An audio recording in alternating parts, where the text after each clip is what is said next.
everyone, I'm Becky, And I'm Sarah. and we're doing Bickering book reviews. Today we are talking about I Kissed Shara Wheeler, which I got off of NetGalley. Same. So this book is about Chloe Green, and Chloe Green grew up in Southern California with her two mothers, and one of her grandmother gets sick, and so they have to move back to Alabama.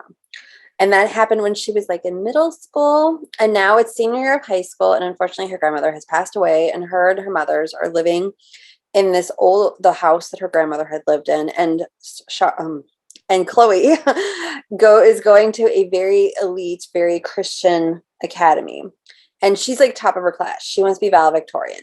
The only person who's standing between her and valedictorian is Shara Wheeler, and Shara is the principal's daughter, and she's perfect, straight A's. She's like beautiful and everything she wants to be, everything, everybody else wants to be. And right before prom, Shara out of nowhere kisses Chloe. And then at prom, Shara disappears and nobody knows what happens to her. And so Chloe finds a clue that leads her to get involved with Shara's boyfriend, whose name I just forgot. Smith. I was thinking Rory, and Rory is the next door neighbor, who has a history with Smith and also has a history with Shara, because right before prom, Shara kissed him too. So basically, Shara, Rory, Smith, and Chloe, who have all kissed Shara Wheeler, team up to try to find her, and she leads them on these clues, and they kind of discover each other, and it kind of goes from there. I never really liked any of the characters or got to know the characters enough to like them. The ones that I did get to know, I didn't like, and the ones I didn't get to know that I could have liked, I didn't get to know them well enough. And I also felt like I kept, like, especially for the first part of the book, I kept like wondering, this felt like a book that I've already read. Like, I swear I had already read this book, and I haven't, but it's been done before, and it's nothing new. See, and like for me, the first half, like she had me, like I liked the mystery of like what happened to Shara, and I liked getting to know Smith and Rory. But once things started to get resolved, and like what happened after like the first resolution before the ending, she kind of lost me. I will also say, and it's become like a thing in young adult books, like they don't describe people. So like I feel like I'm reading this, and then out of nowhere they start talking about all the prejudice that Smith and Rory have faced because they're African American, and I'm like, we're a fourth of the way in the book, and you're just now telling us this.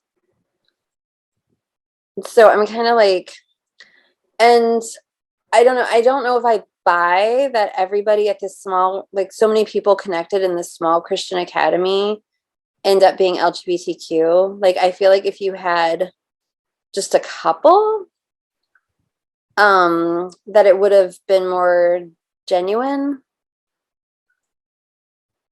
Yeah, I can agree with that. The thing that got me, and I don't know how I feel about it, when you meet what are they called? The Manic Pixie Dream Girl, when you meet her, like, she does become more real. I just don't like her. Well, that's I'm glad that they made her real. Like, I'm glad that they made her realistic, though, that she doesn't stay kind of this caricature, that she becomes more real. But like, I don't actually like her. The weakness of the book is Shara. Like, once you start interacting with Shara, you're like, honestly, I kept waiting for them to be like, for it to go a different way and Shara never show back up. And I think that would have worked better, because that was the strength of the book, is the mystery and and like this bond that Chloe, Smith, and Rory make because they're part of this mystery. Right. And like this, like they develop like these genuine friendships, and then like you shoehorn Shara in again, and it's just kind of, I guess I should mark this as a spoiler video. Yeah, definitely. I would, because we're definitely giving away like the fact right. So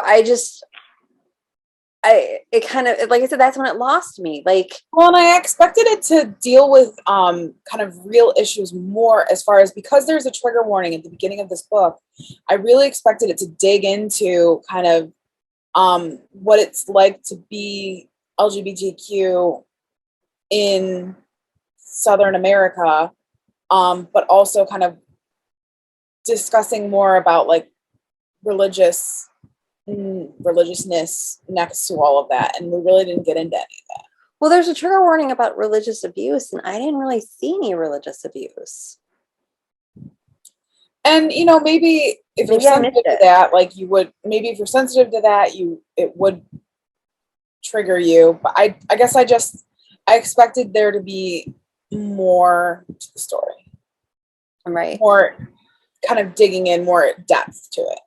Well, like I said, like I think I would have been happy if they just kept it as a mystery. Yeah. The ending reminded me very much of David Levithan's Boy Meets Boy, but his was done better, if that makes sense. Yeah, I think I it lost me with the characters, and so I never really got invested in the story because I never got invested in the characters. So we probably should just rate it. We don't have Yeah. much to say about this one. Our rating scale starts at the top with 5 unicorns. It goes down to 2 unicorns. If we don't like it, it doesn't get a horn and therefore is a horse. I'm at 2 unicorns because it was not great. So Characters. I'm at 3 because, like I said, like that the first half, like because I like those kinds of mysteries. I like that whole 13 little blue envelope scavenger hunt kind of thing. Yeah, but it didn't have the charm of that 13 little blue envelope scavenger hunt kind of thing. Well, no, but like we missed out on half, and we missed out on half of the clues. I felt like it was a little bit more like hard boiled, but no, like the mystery got me. Like I kind of wish they had just stuck with the mystery. Once you turned it into something not mysteries when you lost me.